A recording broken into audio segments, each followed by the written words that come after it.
Çox sürücü bu suala səhv cavab verdi və ya ümumiyyətlə cavab verə bilmədi. Sürücülərə belə bir sual vermişdim ki, sizin sola dönmək istədiyiniz bu şəraitdə hərəkət ardıcıllığı necə olacaqdır? Düzgün cavab verən savadlı sürücüləri təbrik edirəm. Bəli, D variantı. Sürücülər eyni vaxtda hərəkət edə bilər. Biz isə hər zamanki kimi şəkili detallı incələyək.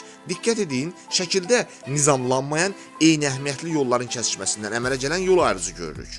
Diqqət elə, mən sola dönmək istəyirəm. Bəli, sağımdakı yük avtomobilini görürəm. Lakin sağımdan yaxınlaşan yük avtomobilinin hərəkət trayektoriyası mənim hərəkət trayektoriyam kəsişmir. Mən ona nəyə yol verirəm ki? Bizim hərəkət trayektoriyamız kəsişmir axı.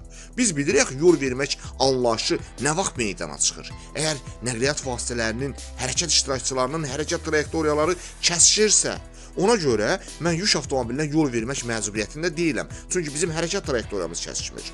Bəs avtobus qaydalara görə sola geriyə dönən sürücü qarşıdan gəlib düzünə və ya sağa dönənə yol verməlidir. Diqqət edin, qarşıdan gələn avtobus sağa dönür və ya düzünə gedir, mən ona yol vereyim.